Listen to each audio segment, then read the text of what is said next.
Naomi's heart pounded as she forced herself to stay calm. The officers weren't just stopping her. They were looking for a reason, any reason, to escalate. She had seen it before. But before she could respond, Jordan's voice cut through the tension. "Excuse me, what exactly is the problem here?" Both officers turned toward him, their expressions shifting from cold authority to something else, something defensive. Jordan wasn't just any young black man. He carried himself with the quiet confidence of someone who knew his rights. "Step back, sir," Reynolds said, his grip tightening on Naomi's documents. Jordan didn't move. His jaw clenched. "Not until you explain why my sister is being harassed for simply picking me up." Miller's hand drifted toward his holster. Naomi's stomach dropped. "No, not here. Not like this." And then, before things could spiral, a sharp voice cut through the air like a blade. "That's my wife." The officer stiffened. Naomi turned, and there he was, Marcus Williams, FBI. Marcus strode toward them, his presence commanding, his badge flashing in the dim airport light. His voice was calm but edged with steel. "Is there a reason you're detaining her, or should we talk about this in a federal inquiry?" Reynolds blinked. Miller paled. The energy shifted instantly. Naomi saw it, the flicker of panic in their eyes, the sudden realization that they had picked the wrong people to mess with. Marcus stepped closer, lowering his voice just enough that only they could hear. "You think no one's watching? Look around." Reynolds' gaze flicked to the crowd, to the sea of phones recording. Miller's hand dropped from his holster. The game was up. Marcus didn't blink. "Give my wife back her license." Reynolds hesitated. Then, with a clenched jaw, he did. The fight wasn't over, but Naomi knew one thing for sure. Tonight, they had won. But before we dive deeper into this story, let me know, where are you watching from? Drop your city in the comments below, and if you love these real-life justice stories, don't forget to hit that subscribe button and turn on notifications. You won't want to miss what happens next. Let me know if you want any tweaks. Naomi Carter gripped the steering wheel of her sleek black SUV, her heart thrumming with anticipation as she pulled into the arrivals section of Dallas-Fort Worth International Airport. At 29, she had built a successful career as a marketing consultant, a profession that demanded precision, adaptability, and confidence, qualities she carried into every aspect of her life. But today, work was the furthest thing from her mind. She was here for something far more important, picking up her younger brother, Jordan Carter, the person she had practically raised alongside their mother after their father passed away when they were kids. Jordan, now 24 and a second-year law student, was the family's pride. He was the one who had always asked the hard questions, the one who had marched in protests, written op-eds about justice reform, and never backed down from a debate. Naomi adored him, not just because he was her little brother, but because he represented something she deeply believed in, the fight for a fairer world. She hadn't seen him in months, and the thought of catching up over dinner, hearing about his latest classes, his thoughts on the state of the world, and maybe teasing him about his questionable dating choices, filled her with warmth. The late afternoon sun cast long shadows across the airport pavement as Naomi navigated the chaotic flow of cars, taxis, and shuttles weaving in and out of the designated pickup lanes. She had always been careful about airport rules, no unnecessary stops, no delays. She wasn't one of those people who lingered too long, holding up traffic while waiting for someone to stroll out of baggage claim. Efficiency was her style. The airport security presence was as expected, officers directing traffic, making sure everything ran smoothly. Nothing seemed out of place. She adjusted the rearview mirror, checked her phone for Jordan's latest text. "Just landed, grabbing my bag, see you in 5, and took a steadying breath. That's when she noticed them. 2 uniformed officers standing near a patrol car, their eyes locked onto her vehicle. At first, she tried to dismiss it. Maybe they were just scanning the crowd, doing their job, keeping an eye on things. But the longer she sat there, the more she felt it. A quiet, unsettling scrutiny that made the hairs on the back of her neck rise. It wasn't just a passing glance. They were watching her, studying her. Her grip on the steering wheel tightened. Why? She wasn't parked illegally. She hadn't even been here that long. Naomi glanced around, searching for some other explanation, but nothing made sense. The airport was full of people, business travelers, families, exhausted tourists dragging luggage. Yet somehow it felt like she was the only one under a microscope. A familiar feeling crept into her chest, one she had experienced before but never learned to ignore. She could already hear her mother's voice in her head. "Stay calm. Don't give them a reason." But the question lingered, unshakable. "Why are they watching me? I'm just picking up my brother." Naomi watched as the two officers moved toward her car, their uniforms crisp, their expressions unreadable but firm. She swallowed the unease bubbling in her chest and rolled down her window just as one of them, a tall, broad-shouldered man with a graying mustache, stepped closer. His badge read, "Reynolds." The other, younger with sharp, eager eyes, stood slightly behind him. "Miller." Naomi's fingers twitched on the steering wheel as Reynolds leaned in, his shadow stretching across her lap. "License and registration, ma'am." His voice was neutral, but there was an edge to it, a tone that made her pulse quicken. She blinked, trying to keep her expression calm. "Did I do something wrong?" she asked, forcing her voice to remain steady. Reynolds barely hesitated. "Routine check," he said. "We're monitoring vehicles idling too long at the curb." Naomi almost laughed. Too long? She had barely been there 2 minutes. She had seen white families unloading luggage at a leisurely pace, businessmen making last-minute phone calls in their cars, people blatantly breaking the no parking rule without so much as a glance from security. But now she was a problem? She exhaled slowly, biting back the words she wanted to say. Instead, she moved deliberately, reaching into her glove compartment and pulling out the documents. Reynolds took them without so much as a glance at her before handing them off to Miller, who stepped back toward their patrol car. Naomi resisted the urge to turn and watch him, instead keeping her eyes forward. Her heart pounded in her chest, each beat echoing in her ears. She knew this wasn't routine, this wasn't normal, and she sure as hell knew she hadn't done anything wrong. The seconds stretched. She could feel Reynolds still watching her, studying her, waiting for something. What, exactly? A sign of guilt? Fear? She wouldn't give him either. She kept her posture straight, her breathing even as her mind raced with the possibilities. Then, just as the tension threatened to strangle the air between them, a familiar voice cut through the moment. "Naomi." She turned her head sharply, relief flooding through her chest as she spotted Jordan, suitcase in hand, striding toward her car with long, determined steps. His expression shifted the moment he noticed the officer standing over her window. His eyes flicked between Naomi and Reynolds, and immediately Naomi saw it, the awareness, the quiet but sharp understanding that something was wrong. "What's going on?" Jordan asked, his voice steady but edged with tension. He stopped just a few feet from the car, looking directly at Reynolds. Reynolds straightened slightly, turning just enough to block Jordan's approach. "Step back, sir. We're conducting a routine vehicle check." Jordan let out a dry laugh, shaking his head. "A routine check? For what? She's parked exactly where she's supposed to be." Miller returned then, handing Reynolds back Naomi's documents. The older officer didn't move to give them to her right away. Instead, he shifted slightly, adjusting his stance, his eyes narrowing just a fraction at Jordan. "I need you to step back," Reynolds said again, firmer this time.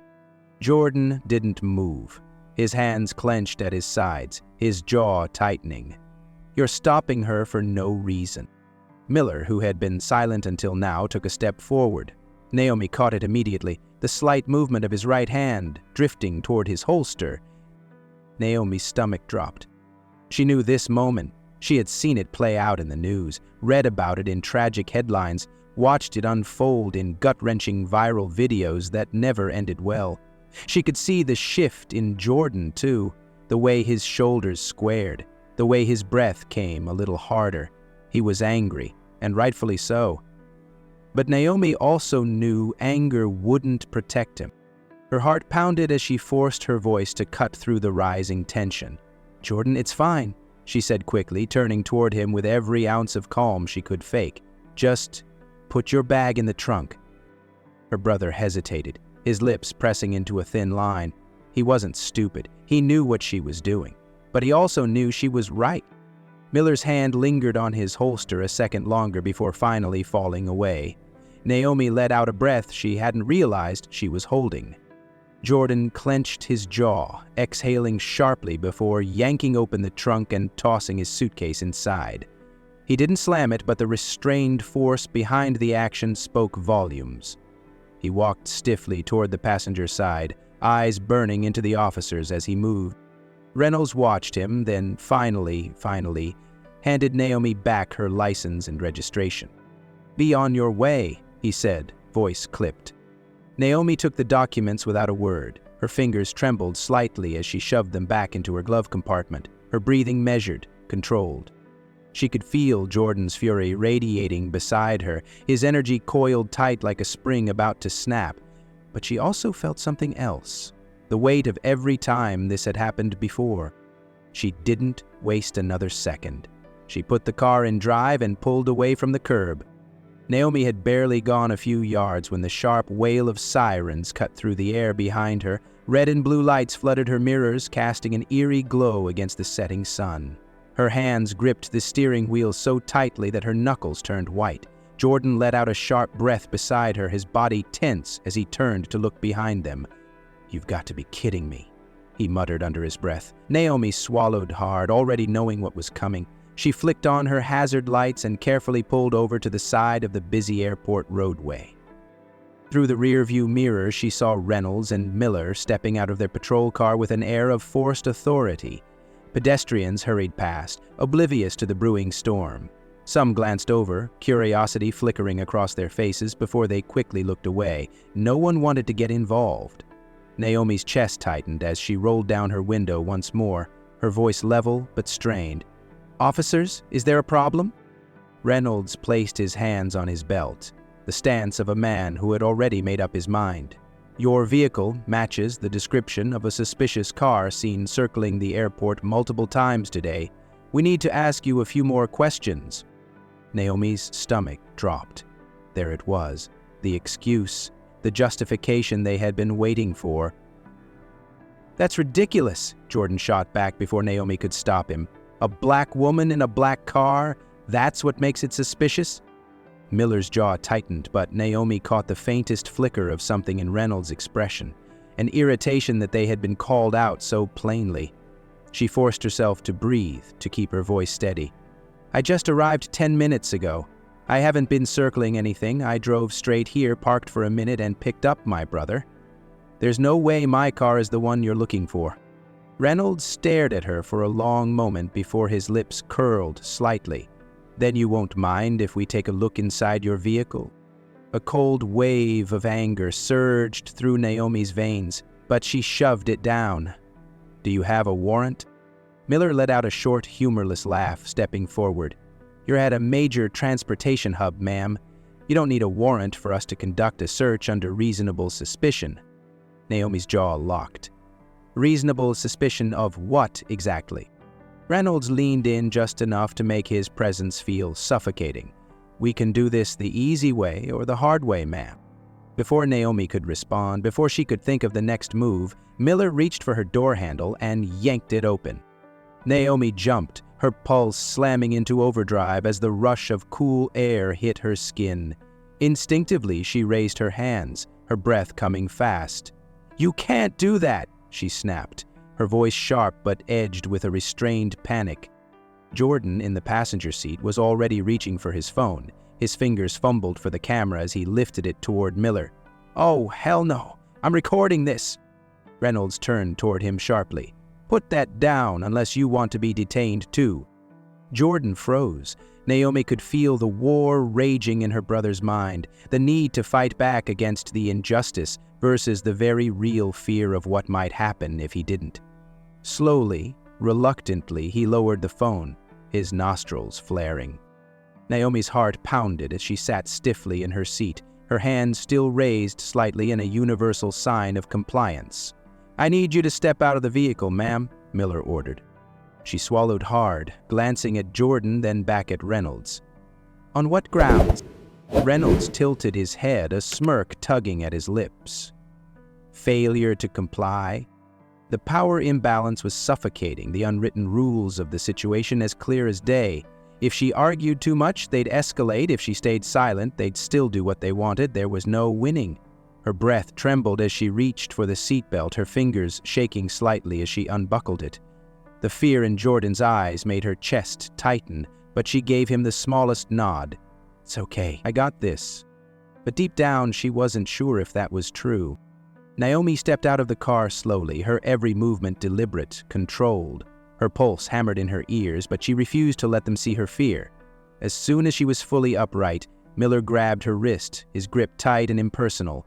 The roughness of it sent a jolt of anger through her, but she bit down on the urge to resist. The air around her felt thick, suffocating, as if she were suddenly standing under a spotlight. People were watching.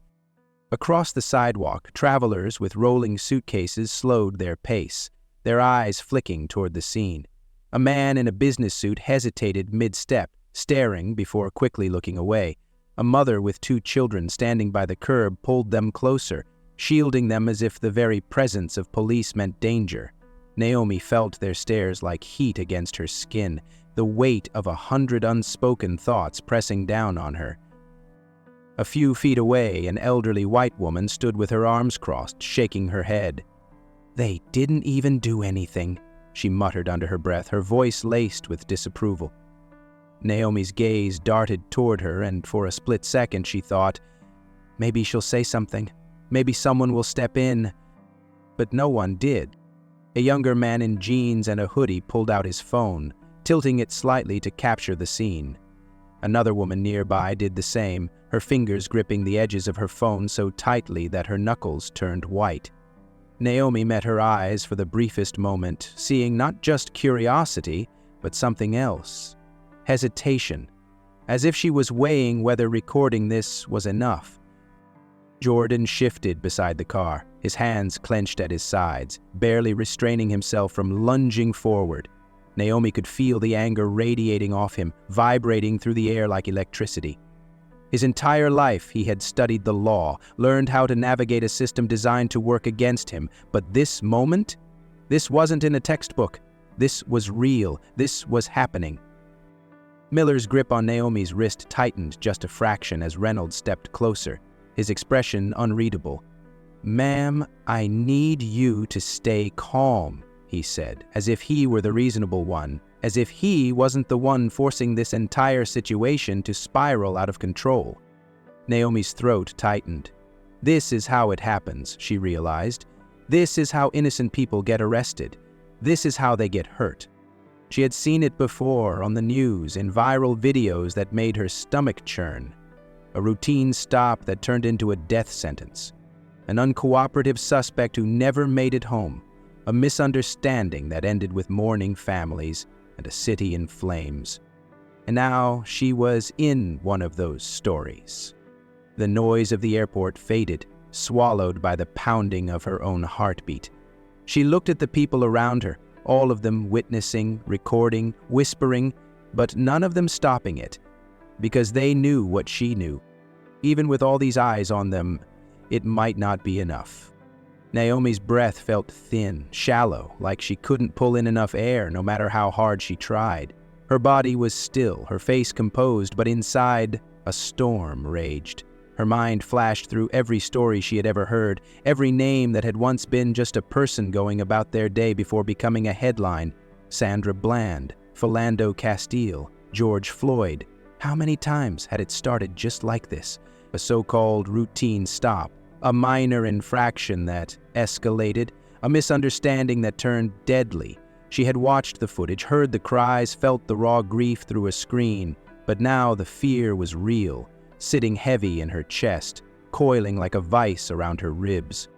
Jordan wasn't speaking. That was the part that scared her the most. Her little brother, the one who never backed down from an argument, the one who challenged professors in law school, the one who had spent his teenage years debating their mother about injustice at the dinner table, was silent.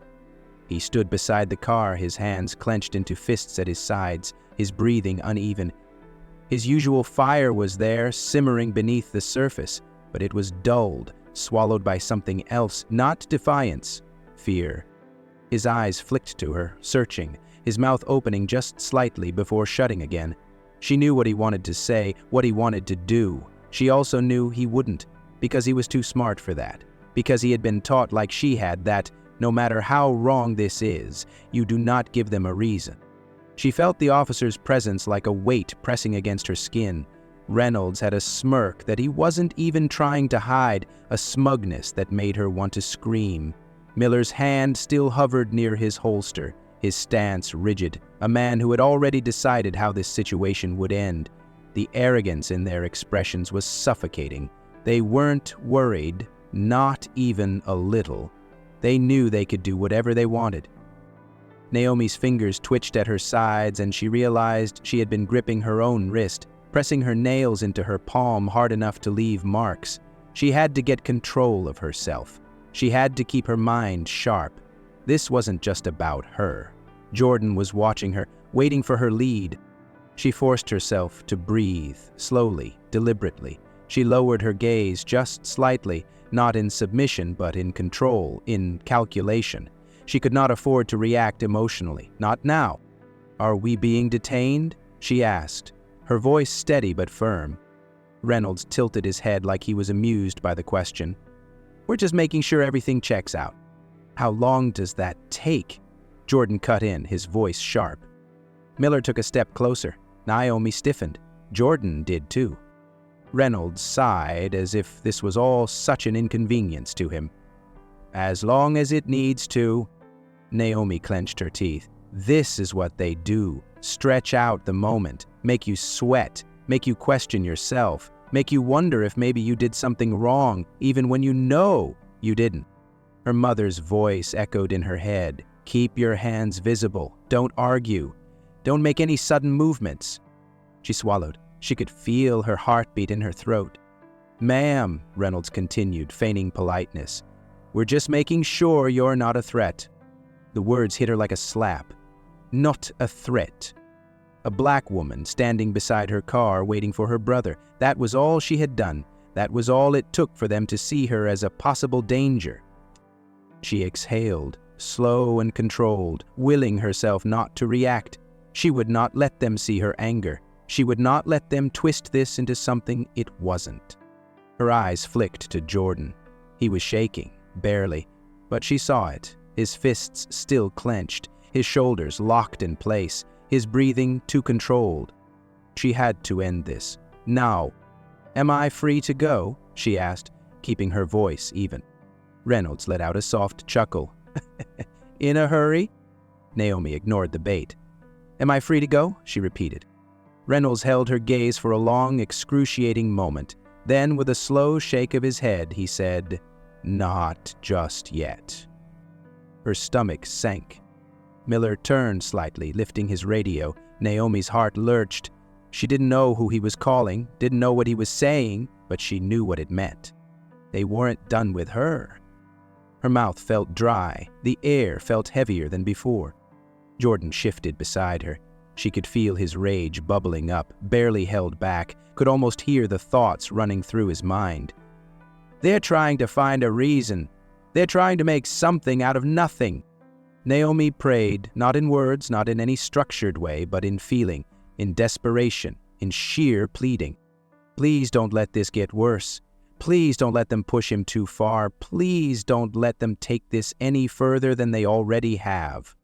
Naomi's fingers moved with a practiced swiftness. Her body angled just slightly to block the motion from the officer's view. Her phone, still in the cup holder where she had left it, was her only chance. Without breaking eye contact with Reynolds, she reached down, slowly, as if adjusting something in her seat. She didn't dare make any sudden movements. The last thing she needed was Miller's hand flying back to his holster. Her thumb slid over the screen, unlocking it with muscle memory alone. Her heart pounded as she tapped out the message in a single, breathless motion. "Naomi, I'm being harassed at Terminal B. Please hurry." She hit send before she could second-guess it, before she could even let herself hope that Marcus would see it in time. Every second felt like an eternity.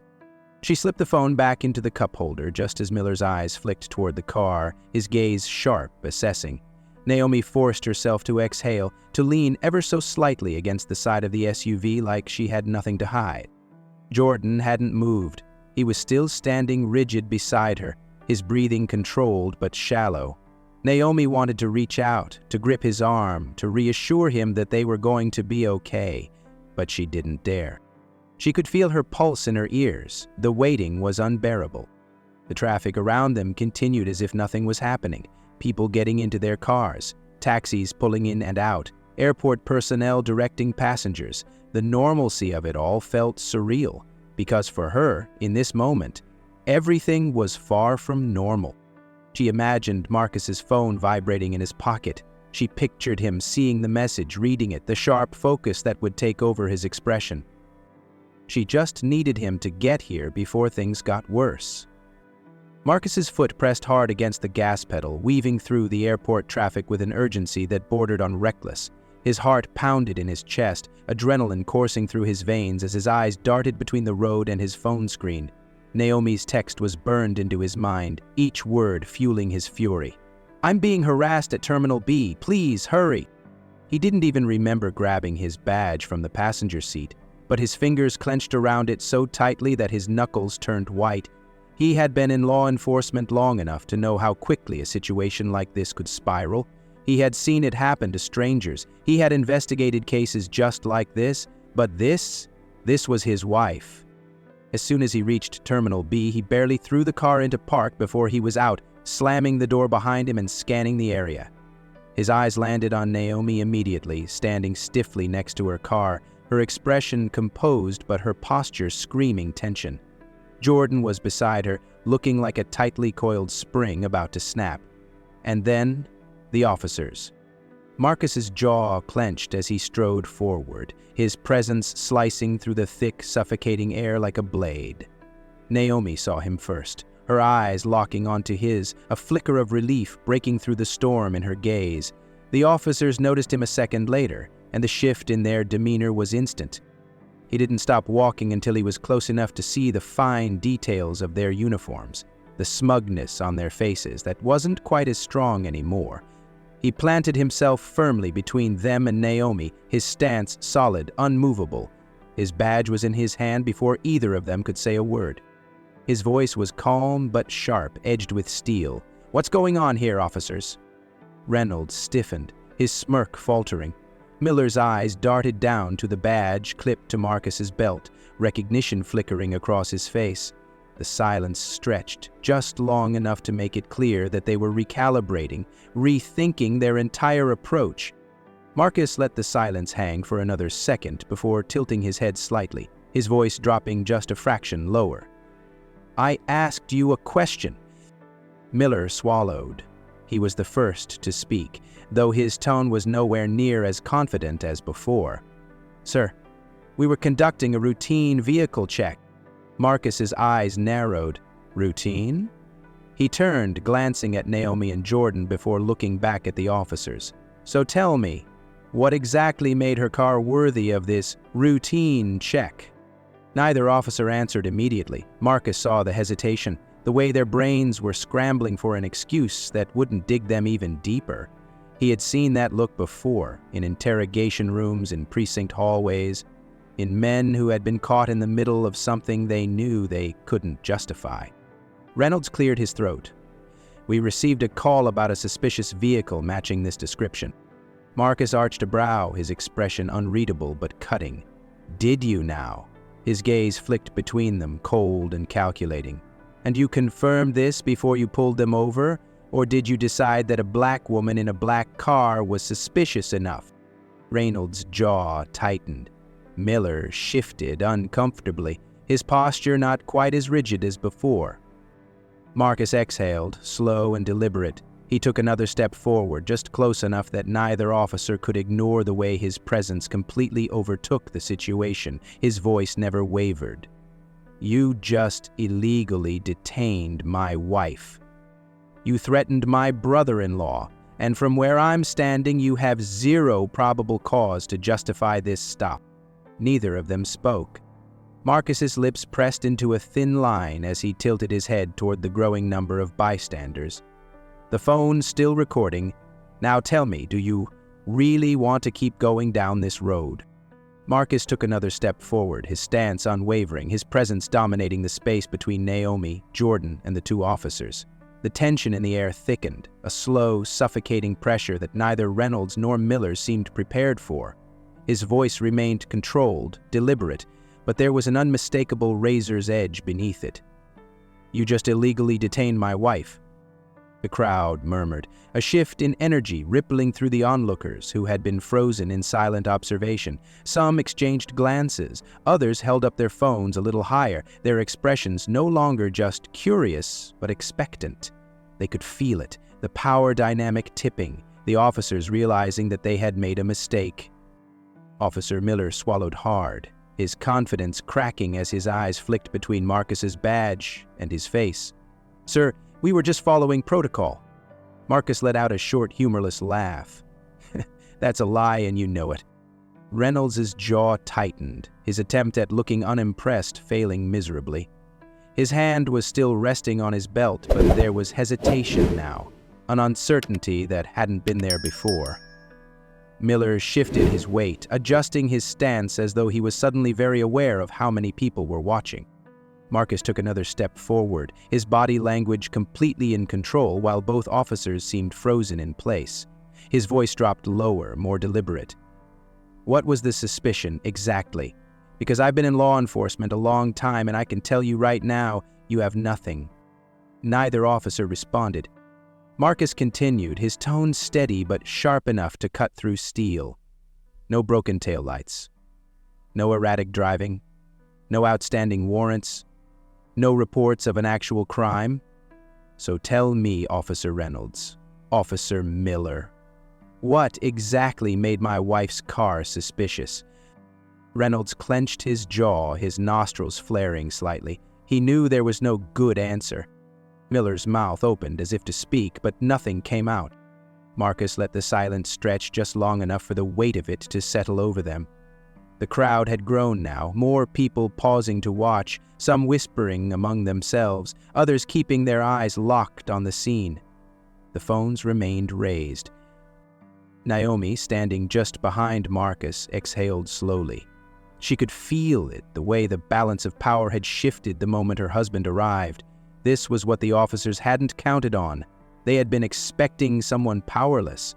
Instead, they had gotten Marcus Williams, an FBI agent who knew the law better than they did, and who wasn't afraid to call them out in front of an audience. Marcus's eyes darkened. "If you had real suspicion, this would be an arrest. But it's not, because you have nothing. No probable cause, no legal justification, just an assumption." His words were like a hammer driving the final nail into the coffin. "You profiled her." Reynolds's expression flickered, his bravado faltering. Miller, who had been shifting uncomfortably, now looked like he wanted to be anywhere but here. Marcus straightened, tilting his head slightly. "So I'll ask you again, are you really sure you want to keep going down this road?" The officers exchanged a quick, wordless glance. Miller looked to Reynolds, waiting for him to say something, but Reynolds' face had hardened, his lips pressing into a thin line. Marcus didn't let up. "I want your names and badge numbers, now." Miller hesitated. Reynolds exhaled sharply, then muttered, "Reynolds, badge 48217. Miller, after another second of tension, begrudgingly followed. "Miller, badge 39104. Marcus took out his phone and wrote them down right in front of them, making sure they saw it. The crowd whispered again, and Naomi knew exactly what they were thinking. "They're done." Marcus met Reynolds' gaze unblinking. "Good. Now, unless you're planning to arrest my wife for the crime of picking up her brother at the airport, we're leaving." Reynolds inhaled through his nose, his nostrils flaring, but he didn't say anything. Miller, shoulders stiff, took half a step back. And just like that, Naomi felt it, the moment they knew they had lost. Marcus let the silence stretch just a little longer, letting the weight of his words settle over the officers. Then, without taking his eyes off them, he lifted his voice just enough to be heard by the bystanders. "Did anyone record this interaction?" A ripple of movement went through the small crowd that had gathered. A few people hesitated, glancing around as if waiting for someone else to step up first. Then, one by one, hands began to rise, phones still in their grasp, cameras still rolling. "I did," a young man in a navy hoodie said, stepping slightly closer. "Got the whole thing." "Me too," a woman with curly hair added. "Since they pulled her out of the car." Another person near the back spoke up. They had their hand on their gun before she even got out. Reynolds exhaled sharply through his nose, the muscles in his jaw clenching as he finally looked away. His eyes flicked toward Miller, then to the growing sea of screens pointed directly at them. He knew they were trapped. Naomi saw it in his face, the realization that whatever power he thought he had in this moment was slipping away, not just because Marcus had confronted them, but because now the whole world would see it too. Marcus, still standing tall, let out a slow, deliberate breath. He didn't need to say anything else. The evidence spoke for itself. Reynolds swallowed, forcing his expression into something neutral. "You're free to go," he muttered, voice tight with frustration. Marcus didn't move. "Louder!" Reynolds glared but complied.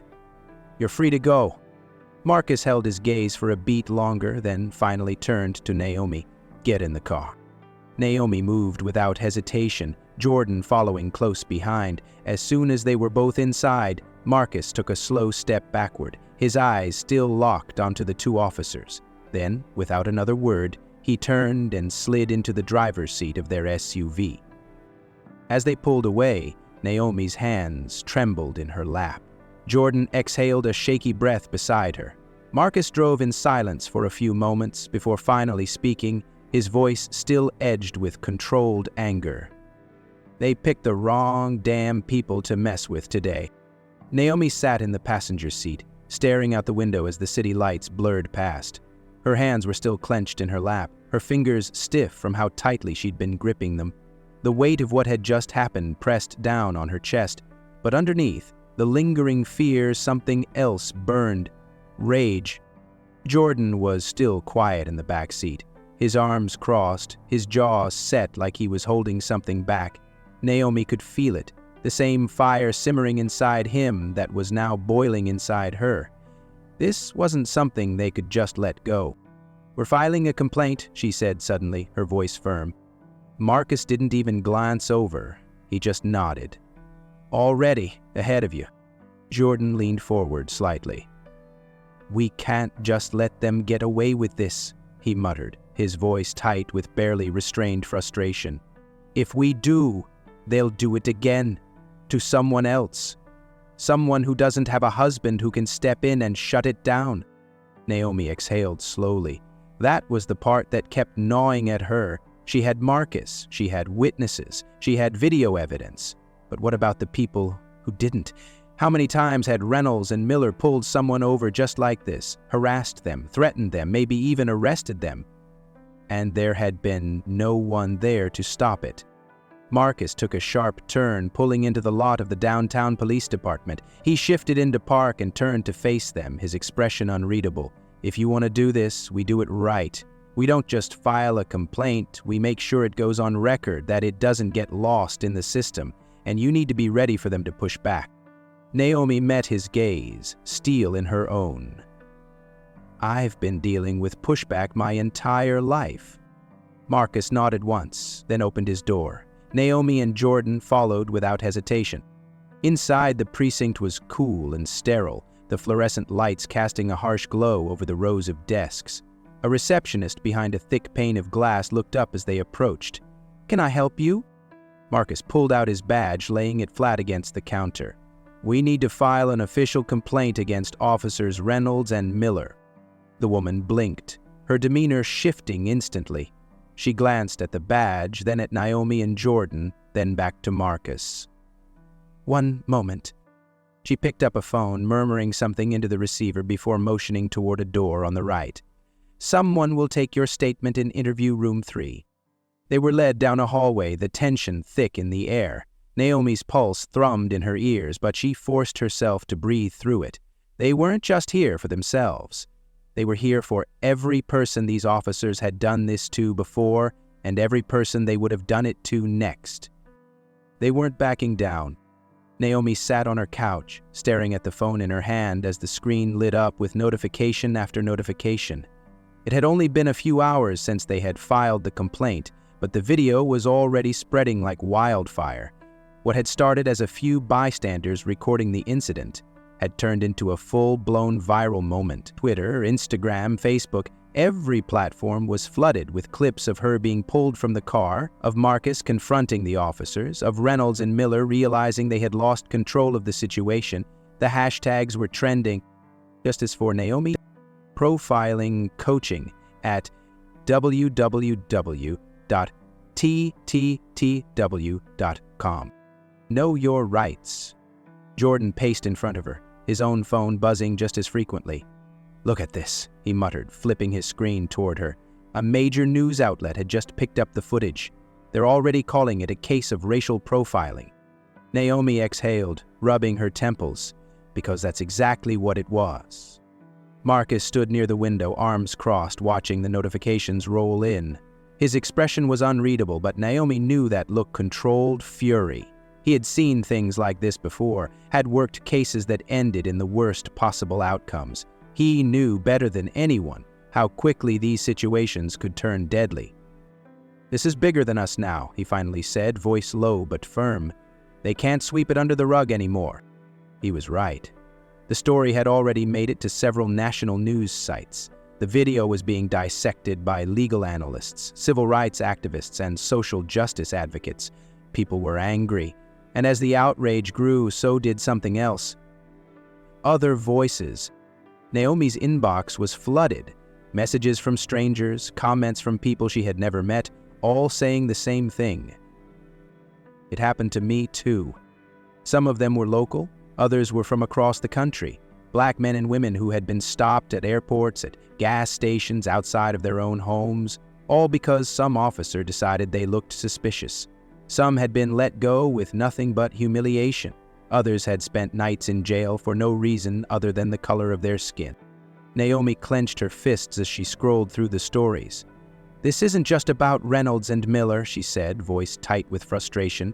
"It's about all of them, every cop who thinks they can get away with this." Jordan nodded, his jaw set. "Well, not this time." The screen refreshed again, and Naomi felt a chill rush down her spine. A former police officer had just spoken out, anonymously, but with enough credibility to matter. He had worked in the same precinct as Reynolds and Miller, and he confirmed what they already knew. This wasn't the first time they had done this. Naomi sat stiffly in the cold, windowless room at the police department, her hands folded tightly in her lap. The fluorescent lights buzzed faintly above her, casting a sterile glow over the space. Across the table, a man in a crisp suit with sharp eyes and a no-nonsense demeanor flipped open a file, his badge clipped neatly to his belt. Internal Affairs. She had expected this, knew it was coming, but knowing didn't make it any easier. Marcus sat beside her, his posture rigid, his presence solid and unwavering. Jordan was next to him, his fists clenched on the table as if he were barely containing his anger. Naomi had told him he didn't have to come, but he had refused to stay home. "If you're telling them what happened, I'm telling them what I saw," he had said. The investigator cleared his throat, clicking his pen against the paper. "Miss Carter, thank you for coming in today. We know this process can be difficult, but I want to assure you that we take allegations like this very seriously." Naomi fought the urge to scoff. She had heard that before. She had seen too many cases go exactly nowhere, but still, she was here, sitting in this chair, telling her story. Because if she didn't, who would? "Let's start from the beginning," the investigator continued. "Walk me through exactly what happened." She inhaled sharply, steadying herself. "I was at the airport to pick up my brother. I pulled into the arrivals curb, texted him to let him know I was there, and within minutes I noticed two officers watching me. They weren't stopping anyone else, just me. They approached, asked for my license and registration, and told me it was a routine vehicle check." The investigator scribbled something in his notes. "Did they provide any explanation for why your vehicle was being singled out?" Naomi shook her head. "No. When I asked, they got vague. They said something about checking for cars idling too long, but I had barely been there a minute before they approached. Marcus's jaw flexed, but he stayed silent, letting her speak. Then what happened? They took my documents, went back to their car, and let me sit there while they, ran my plates? Stalled for time? She exhaled slowly. That's when my brother arrived. As soon as he questioned why I was being stopped, the energy shifted. One of the officers, Miller, put his hand on his gun. Jordan sat forward, his voice tight. I saw it. The second I started speaking, his hand went straight to his holster, like I was a threat just for asking why my sister was being harassed. The investigator nodded, flipping to another page in the file. And at what point did the officers escalate? When they told me my car matched the description of a suspicious vehicle, Naomi said, her voice edged with frustration. That's when they started pushing. They opened my door without my consent. Miller reached in. They told me to step out. I knew what was happening. I've seen it happen to other people. It starts with an excuse and ends with an arrest. Marcus's fists tightened at his sides. Naomi could feel the restrained fury radiating off him. He had walked in on the aftermath, but he knew what could have happened if he hadn't. The investigator kept writing. And that's when you texted your husband? Yes. What made you feel like you needed to do that? Naomi blinked at him, incredulous. Are you serious? Marcus leaned forward then, his voice low, controlled, but full of warning.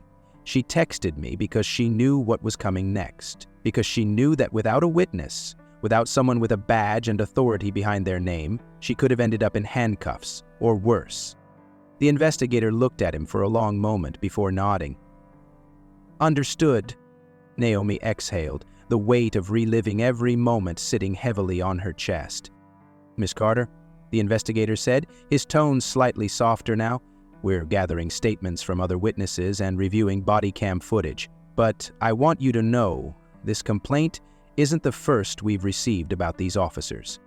Naomi's breath caught. He closed the file. This time, we might actually have enough to do something about it. Naomi sat in the stiff wooden chair, her hands clasped tightly in her lap, her pulse steady but heavy. The conference room was cold, the kind of manufactured chill meant to keep people uncomfortable, but that wasn't what sent a shiver down her spine. Across from her, Reynolds and Miller sat at a long table, their bodies rigid, their faces set in carefully constructed masks of indifference. But Naomi could see it, the stiffness in their shoulders, the way Miller's fingers tapped against his thigh, the way Reynolds' jaw tightened every time someone so much as looked in his direction. They were nervous. The panel of department officials, including the Internal Affairs investigator, Captain Ruiz, and a civilian oversight representative, sat at the front, watching. Papers rustled. Someone cleared their throat. A microphone buzzed slightly before being adjusted. Then it began. Ms. Carter, please recount the events of that evening in your own words. Naomi inhaled slowly, steadying herself before she spoke. I was at the airport to pick up my brother Jordan Carter. I pulled into the arrivals curb like every other driver that day. I had barely been there a minute when officers Reynolds and Miller approached my car. They asked for my license and registration, and when I asked why, they gave me a vague explanation about routine checks. I complied, handed them my documents, and waited. She paused, her fingers tightening around the edge of the table. Then my brother arrived. The moment he questioned why I was being stopped, Officer Miller's hand went to his gun. A murmur rippled through the room. Naomi didn't dare look at Reynolds or Miller, but she could feel the tension radiating off them. Jordan leaned forward slightly, his voice sharp. I saw it. I saw how quickly his posture changed the second I spoke up. I saw how he tensed, how his hand drifted to his holster before I even raised my voice. And I knew, right then, I knew exactly what this was. The oversight representative, a middle-aged black woman with sharp eyes, nodded slightly, encouraging him to continue. Jordan exhaled sharply. They told my sister her car matched the description of a suspicious vehicle, but they never explained what was suspicious about it. They never gave us an actual reason, just an excuse.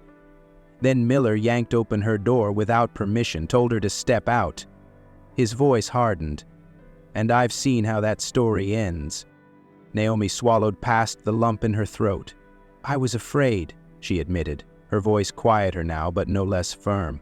"Not because I had done anything wrong, but because I knew if we didn't handle this perfectly, if we made even one wrong move, we wouldn't be sitting here today." Silence settled over the room, thick and suffocating. The weight of their words hung in the air. Reynolds shifted in his seat. Miller's jaw tightened. Neither of them spoke, because there was nothing they could say that would undo what they had done. Captain Ruiz cleared his throat, the weight of the moment pressing down on the room like a heavy fog. Naomi's heart pounded in her chest, her hands gripping the arms of her chair as she waited for the words that would decide whether this was just another complaint swept under the rug or the moment justice finally hit back. The police chief, a broad-shouldered man with graying hair, adjusted the microphone in front of him. His expression was unreadable, but Naomi could sense the tension in the room, the unspoken understanding that this case had spiraled into something far too public to ignore. After a thorough internal investigation, including review of body camera footage, witness statements, and prior complaints, the chief said, his voice echoing in the silent room, it has been determined that Officers Reynolds and Miller engaged in misconduct during their stop of Ms. Carter and Mr. Carter.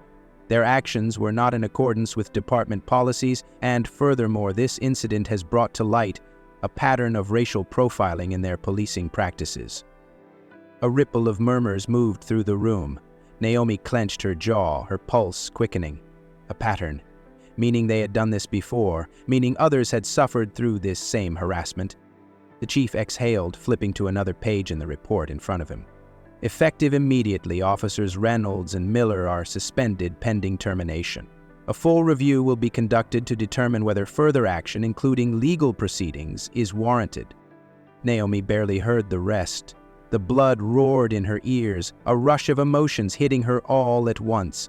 Relief, vindication, the exhaustion of fighting for something that should never have been a fight in the first place. She turned her gaze toward the other side of the room, toward the men who had tried to turn her into another statistic. Reynolds' jaw clenched so tightly that Naomi thought his teeth might crack under the pressure. His fingers dug into the armrests of his chair, his entire body rigid, his face red with suppressed rage. He didn't look at her, wouldn't meet her eyes. Miller, on the other hand, looked pale, his hands trembling slightly against his lap. His expression wasn't just anger, it was fear. The kind of fear that came when the system you thought would always protect you suddenly turns its back on you. For so long they had used their badges as a shield. Now that shield was crumbling. Naomi exhaled slowly, letting the moment settle. They had won, but the fight wasn't over. Not yet. The drive home was quiet. Naomi stared out the window, the city lights blurring past, but her mind was still in that hearing room, still locked in the moment when the chief had uttered the words "suspended pending termination." It was justice, at least some form of it. But instead of relief, there was only exhaustion, a deep, bone-weary ache that settled in her chest like a weight she couldn't shake. She should have felt victorious, but all she could think about was how easily this could have gone the other way. Jordan sat beside her in the back seat, his fingers drumming restlessly against his knee. He had barely spoken since they left, but Naomi knew that look, the one where his mind was turning too fast, trying to process too much at once. Finally, he let out a breath, shaking his head. How many people have gone through this alone? His voice was quiet but heavy, thick with frustration. How many never got justice because they didn't have video proof? Because they didn't have someone like Marcus to show up and flip the power dynamic? Naomi swallowed hard. The question sat in the air like a stone neither of them could move. Too many. That was the truth. For every case that made headlines, there were hundreds, thousands, that never did. How many people had been forced to just take it, to accept the humiliation, the fear, the reality that fighting back would only make things worse? Jordan exhaled sharply. It shouldn't take this much, he muttered. It shouldn't take viral footage and public outrage for something to be done. Naomi turned to look at him, her own emotions tangled between anger and exhaustion. But it did get done, she said, her voice quieter, and we made sure of it. Jordan didn't respond right away. He just looked at her, then back out the window, his jaw tightening. "Yeah," he said after a long pause, "this time." Marcus's hands gripped the steering wheel tighter. He had been silent the entire ride, but now his voice cut through the tension with steady certainty. "And because of that, the next time might not take as much." Naomi and Jordan both looked up at him. Marcus glanced at them through the rearview mirror, his expression firm, his tone unwavering. "We didn't let them win. And now, the world sees them for who they really are." His fingers flexed slightly against the wheel. "It's not enough. I know that. But it's a start. And that's how change happens." Naomi felt something shift inside her, a slow, cautious sense of resolution. She didn't believe for a second that this was the end of the fight, not for them and certainly not for the countless others still living through the same nightmare. But Marcus was right. They had fought back, and they had won. It wasn't everything, but it was something. As they pulled into Naomi's driveway, she finally let out the breath she had been holding. She turned to Marcus, then to Jordan, and for the first time since this ordeal started, she smiled. It wasn't big, it wasn't triumphant, but it was real. Because no matter how much work was still left to do, one thing was certain. They had made a difference. As Naomi sat on her couch later that night, scrolling through the endless flood of messages, comments, and news articles about what had happened, a thought crept into her mind. A thought that had been lingering just beneath the surface since the moment she was forced out of her car. What would have happened if Marcus hadn't shown up? Would she have been arrested? Would Jordan have been forced to stand there, helpless, watching as they dragged her away on some fabricated charge? Would she have been another name in the long, growing list of people who had suffered at the hands of unchecked power? Another story told too late for it to matter. She closed her eyes, exhaling slowly. And how many people go through this without a camera recording? How many times had this happened when no one was watching, when there was no video proof, no public outrage, no way to fight back? How many innocent people had been humiliated, threatened, even locked away simply because an officer knew there would be no consequences? And even now, even with everything that had happened, even with Reynolds and Miller finally facing punishment, another question gnawed at her. Would any of this have happened if the video hadn't gone viral? The reality was hard to swallow. Without public pressure, without thousands of voices demanding justice, how easy would it have been for this to disappear? For them to be told, file a report and wait, only for it to be buried, ignored, dismissed like so many others? The truth was obvious. Without the world watching, nothing would have changed. That's why this story mattered. And that's why it had to be shared. If you believe in justice, share this story. Let's make sure no one gets away with this again. Because this wasn't just about Naomi, or Jordan, or even Marcus. It was about every person who had ever been pulled over for the color of their skin. Every family who had lost someone because an officer decided they looked dangerous. Every moment of humiliation, fear, and powerlessness that had gone unanswered. Racism hides in plain sight, but when we shine a light on it, we take away its power. Naomi and Marcus had won this time. But how many more were still out there, fighting the same battle? How many were still being stopped, questioned, detained, for no reason other than the bias of those in power? The fight wasn't over. But as long as people kept speaking up, kept recording, kept refusing to stay silent, change was inevitable.